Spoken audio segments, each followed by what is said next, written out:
Bienvenidos a la pregunta de la semana.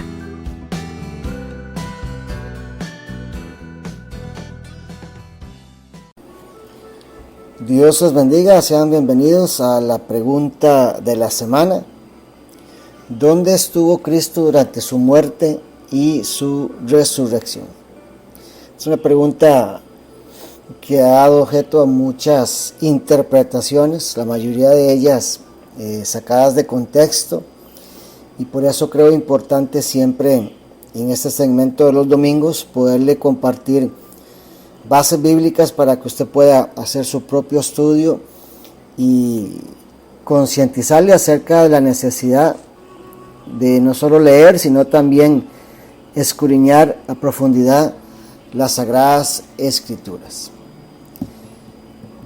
En un pasaje clave en la discusión sobre dónde estuvo Jesús durante los 3 días entre su muerte y resurrección es la primera carta de Pedro en el capítulo 3, versos 18 y 19, que dice: siempre lo hacemos honrando al Padre, al Hijo y al Espíritu Santo de Dios, porque también Cristo padeció una sola vez por los pecados, el justo por los injustos, para llevarnos a Dios, siendo la verdad muerto en la carne, pero vivificado en espíritu, en el cual también fue y predicó a los espíritus encarcelados.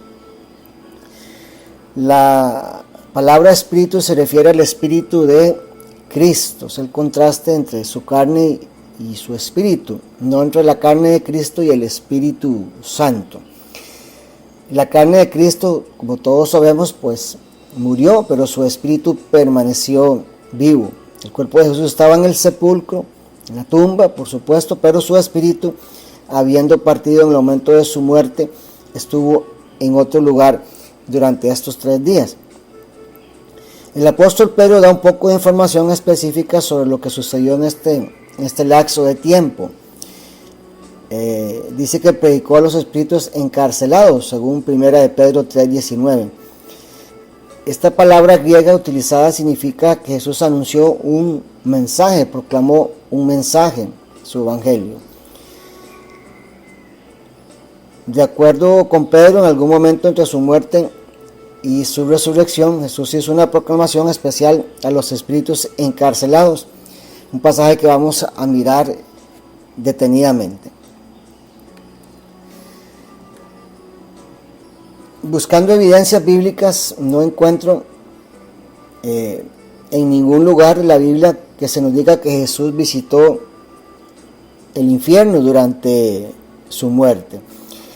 La idea de que Jesús fue al infierno para continuar su sufrimiento pues no es bíblica, no tiene ningún fundamento.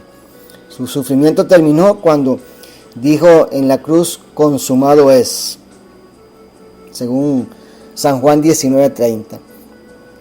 Pero Hechos 2 también dice que él fue al Hades, pero el Hades no es el infierno. En el original del griego, la palabra Hades se refiere a la esfera de la muerte, un lugar temporal en donde los muertos esperaban la resurrección. Apocalipsis 20:11 en adelante también nos habla de la distinción que hace la Escritura en el Nuevo Testamento entre el Hades y el lago de fuego, que este último es el lugar permanente y final del juicio para los perdidos y para Satanás y sus ángeles. El Hades es un lugar temporal, tanto para los perdidos como para los santos en el Antiguo Testamento. Nuestro Señor Jesucristo, por supuesto, rindió toda su vida, su cuerpo, su alma, su espíritu al Padre, murió y entró inmediatamente al paraíso, como había prometido al ladrón en la cruz. Usted recordará en Lucas 23, cuando le dijo: de cierto te digo que hoy estarás conmigo en el paraíso. Así es que en algún momento entre la muerte y la resurrección de Cristo visitó la esfera de la muerte, en donde, según algunos ven, pronunció un mensaje a los seres espirituales, posiblemente a los ángeles caídos, de los que habla Judas en el verso 6, quienes fueron encarcelados porque de alguna manera estaban involucrados en un pecado que les hizo perder su dignidad antes del diluvio, en tiempos de Noé, según lo menciona Pedro en su primera carta en el capítulo 3 y verso 20. Pero Pedro no nos dijo lo que Jesús proclamó a estos espíritus encarcelados, porque este no puede ser un mensaje de redención, debido a que los ángeles pues no pueden ser salvos, según lo dice Hebreos capítulo 2.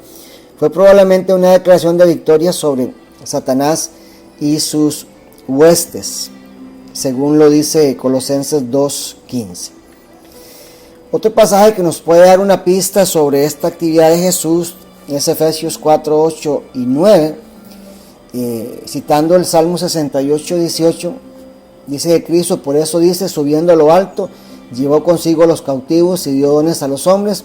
Y al decir subiendo, ¿qué quiere decir? Sino que primero había descendido a lo más profundo de la tierra.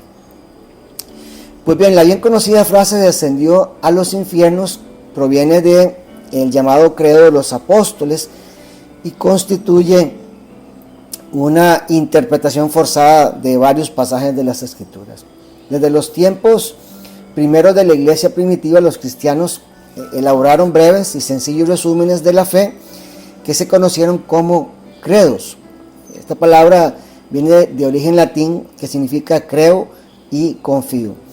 Uno de estos, y el más famoso quizás, es el credo de los apóstoles, el cual originalmente contiene creencias fundamentales de la gran mayoría de confesiones cristianas. Pero con el pasar de los siglos se le hicieron modificaciones y adaptaciones en distintas regiones y también en distintas tradiciones. La versión actual, ampliamente aceptada a lo largo del tiempo, surgió más o menos en el siglo VIII después de Cristo y es utilizada por la mayoría de versiones católicas, ortodoxas y denominaciones protestantes.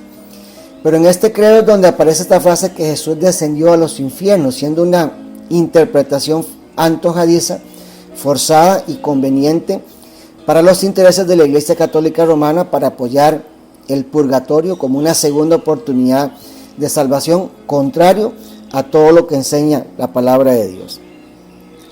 Las dos interpretaciones más aceptadas acerca de que Cristo descendió a las partes más bajas de la tierra tiene que ver con que primero Cristo descendió del cielo a la tierra durante su ministerio terrenal, y otra es que se refiere al tártaro, es una palabra griega en el Nuevo Testamento que muchas traducciones la hacen ver como el infierno, pero no como un lugar de castigo como es el lago de fuego, sino a las partes más bajas o inferiores de la tierra, una especie de caverna de oscuridad, un abismo más profundo que el Seol o lugar de los muertos.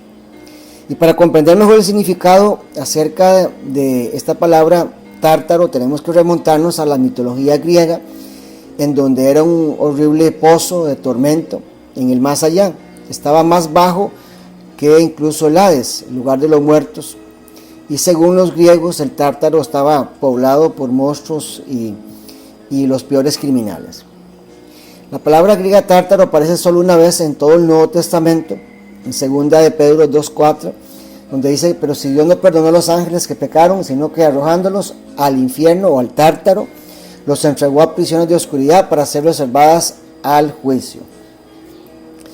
La mayoría de versiones en español traducen tártaro como infierno o cavernas tenebrosas del abismo. Así que la palabra tártaro se puede definir como el abismo más profundo del Hades o lugar de los muertos. Según Judas 1:6, algunos ángeles abandonaron su morada legítima en los cielos, por este crimen Dios los arrojó al tártaro o a esas prisiones eternas bajo tinieblas. Pero menciona el tártaro en el contexto de la condena a los falsos maestros, aquellos que secretamente introducían herejías en la iglesia, iban a sufrir un castigo similar al de los ángeles que pecaron y iban a terminar en el tártaro o en estos lugares de oscuridad. La otra interpretación de este asunto es que Cristo nunca descendió a predicar a los espíritus encarcelados basándose en el contexto de lo que enseña Pedro. No hay evidencia bíblica de que Cristo fuera en su estado separado, su muerte a otro lugar que no fuera al paraíso. Y hay solo un pasaje que ha dado objeto para algunas teorías, pero si analizamos más detenidamente, no es lo que está diciendo el contexto, lo que está hablando Pedro. Pedro habla en el contexto de una exhortación a los cristianos de avergonzar a los incrédulos mediante su buena conducta, así que les serviría de testimonio de la predicación que tuvo el mundo antiguo y cómo los espíritus encarcelados que habían vivido en aquellos tiempos habían sido desobedientes a la predicación que se les había dado por el Espíritu de Cristo en su paciencia, según Génesis 6:3 y primera carta de Pedro 1:11. Con esto concuerda la afirmación de las Escrituras de que Noé fue pregonero de justicia. Lo que es seguro es que la Biblia no nos da toda la información acerca de dónde estuvo Jesús después de su muerte y antes de su resurrección, por lo que no deberíamos especular al respecto. Seamos muy cuidadosos en la interpretación bíblica para no cometer errores doctrinales y hasta herejías. Que Dios realmente nos libre de semejante cosa. Lo más importante para mí es reconocer que Cristo se encarnó, que llevó una vida perfecta, que nunca pecó, que sufrió, que murió por nuestros pecados y que al tercer día resucitó, que además regresará por su pueblo para estar con él por la eternidad. Eso es lo más importante y deberíamos estar abocados a estar preparados para ese momento. Lo demás sigue siendo un tema secundario y no deberíamos entrar en controversias y disputas necias que más bien dividen al cuerpo de Cristo por asuntos doctrinales. Sé que el tema es bastante amplio y posiblemente vamos a hacer alguna otra parte para ampliar este tema. Por ahora me despido, gracias por escucharnos y apoyar nuestro canal.